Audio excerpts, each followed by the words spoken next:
Chegamos à terceira e última parte deste nosso programa, em que estamos com os advogados Joana Mota Agostinho e João Matadores Rezende. Estamos a falar de como chegaram a estes empreendedores. A partir desta opinião, costuma frequentar feiras sobre estes temas, como é que também se preparam para operações e para assessorar alguém que é um nativo digital? Eu partilho da opinião da Joana, acho que isto é uma realidade em franca expansão. Dito isto, acho que hoje a comunidade é ainda uma comunidade relativamente pequena. Isto tem impacto em dois aspectos fundamentais. Por um lado, a circunstância de nós termos, por razões várias, alguns advogados na nossa equipa, a Quatro Casas ter profissionais que estão familiarizados e que estão envolvidos quase por gosto próprio, desde o início, no fundo, são profissionais que estão envolvidos nestas temáticas e que foram estando interessados e aprendendo sobre estas temáticas. Uma perspectiva de autodidatas também. Sim, portanto, como por gosto pessoal, fez com que fossem sempre acompanhando estes temas e isso, naturalmente, fez com que fossem sendo conhecidos e estando familiarizados dentro do próprio setor. E isso colocou-nos, de alguma forma, bem posicionados dentro do setor e, de alguma forma, isso permitiu-nos estar naturalmente bem posicionados para estarmos envolvidos naquilo que foram as primeiras operações neste setor em Portugal. Isto por um lado. E pelo facto de estarmos envolvidos nas primeiras operações neste setor em Portugal, a verdade é que essa experiência depois também foi benéfica para nós, porque a verdade é que isso foi passando, boca a boca foi passando, e a verdade é que os clientes foram falando entre si, e o setor, como é pequeno... E já que falam de operações, o início deste ano tem sido bastante ativo nessa questão, ou seja, tivemos a compra da Utrust, que por acaso também assessoraram, mas houve vários negócios nesta área, a Bipro, a Criptoloja, uma série delas. Acha que há uma tendência de consolidação neste setor daqui para a frente? Foram casos pontuais? Eu acho que sim, que é natural que haja alguma tendência de consolidação, embora acho que ainda estamos cedo para dizer que estamos numa fase de consolidação. Acho que ainda estamos numa fase... É tão pequeno. Exato, ainda estamos numa fase de crescer muita coisa. Portanto, ainda não, quando normalmente se fala de uma fase de consolidação, já houve uma fase de crescimento muito grande e, portanto, estamos numa fase de redução de players. Eu acho que ainda é cedo para se dizer isso. Muito cedo, não é? Pelo contrário, acho que ainda estamos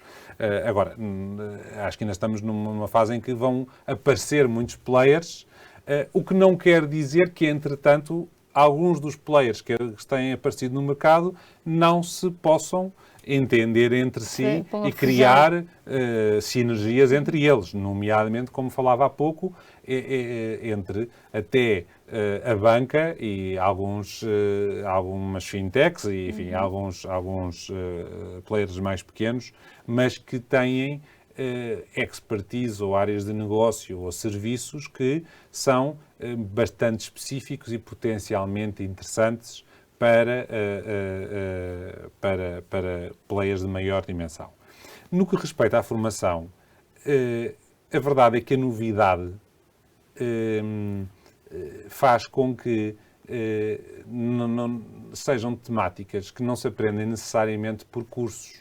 Não é? Quer dizer, não há hoje em dia cursos que façam com que as pessoas sejam Pois daí a minha dúvida também, não é? Claro, não se vai aprender um curso na faculdade agora, uma pós-graduação. Mas já existe. Já existem, claro, mas quer dizer, mas ainda são, de alguma forma, algo embrionárias, não é? E há aqui uma dimensão prática que é realmente muito relevante para que se apreenda e compreenda em toda a sua verdadeira dimensão a realidade do que é o mundo da blockchain e dos ativos virtuais. Dito isto, dou-lhe um exemplo, nós próprios na Quatro Casas temos já de alguns anos a esta parte, ministramos uma formação anual para os nossos advogados, que se chama Digital Skills for Lawyers, onde damos formação específica em tecnologias disruptivas e especificamente, naturalmente, em criptoativos. Portanto, já o fazemos.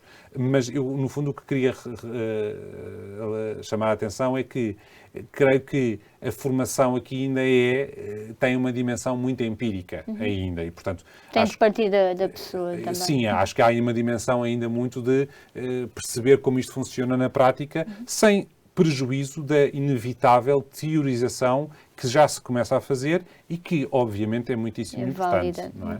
Eu retomo o tema da banca, do que o Dr. João falou, e também retomo há pouco. Ou seja, na semana passada tivemos também o Goldman Sachs como o primeiro banco do Wall Street a abrir negociação a estas opções cripto, eu digo. A banca vai poder resistir muito mais tempo a esta área. Assim. A banca tem revelado nos últimos anos, efetivamente, aqui uma necessidade de se adaptar àquilo que é a nova realidade, não é? E tal como falávamos há pouco deste ambiente digital, deste novo ecossistema digital, a banca já, inclusivamente, até por advento dos smartphones, da introdução dos smartphones nas nossas vidas, eles próprios tiveram a necessidade de inclusivamente, materializar parcerias, de incorporar outras fintechs, inclusivamente no seu próprio negócio, para dar resposta a esta necessidade do consumidor. Portanto, eu acho que a banca, não acho que seja uma questão de quando é que vai ser, mas será certamente a breve trecho, porque a banca vai querer adaptar-se àquilo que o consumidor pretende, não é? Aquilo que é a nova realidade. Portanto, claramente vai ter que abrir aqui outros canais, outros produtos financeiros que possam efetivamente dar resposta a esta nova realidade. Portanto, claramente não vai conseguir resistir por muito mais tempo. Se não são as fintechs a tornarem-se bancos, fintechs blockchain, como aconteceu com o nosso unicórnio português da Ancoras, exatamente, que ganhou essa licença bancária e poderá depois escalá-la com outras mais licenças. O que é que aconselha a banca a fazer neste momento? Ou seja, no fundo, a diversificar serviços ou ainda não se lançar nesta altura? A banca como um setor altamente regulado, naturalmente tem todas as restrições da sua própria legislação, não é? Mas claramente eu acho que a banca deve olhar para todos estes novos produtos como uma oportunidade, não é? Sempre com todos os cuidados, porque naturalmente estamos aqui a falar de toda a proteção dos utilizadores, da própria alavancagem da tecnologia, mas deve olhar para tudo aquilo que é componente criptoativo como uma oportunidade, tal como deve olhar para outras fintechs, tal como deve olhar para outras tecnologias, ou mesmo a própria inteligência artificial, deve olhar para as tecnologias efetivamente como uma oportunidade de oferecer novos produtos bancários, prestar serviços de uma maneira diferente. Portanto, claramente deve estar atento. Eu tenho certeza absoluta que a banca está nesse processo agora. Tenho certeza absoluta. E em relação ao que se avizinha a emissão, ou pelo menos estão a falar da emissão do euro digital, concorda com este avanço por parte, lá está, neste caso, dos bancos centrais e das chamadas stablecoins, mas é a favor desta evolução, digamos assim? É um assunto de alguma complexidade, não é? Ou seja, nós temos aqui países como El Salvador, já se ouviu falar sobre, inclusivamente, as próprias Honduras, que efetivamente têm a Bitcoin como uma moeda de troca, como um ativo de troca.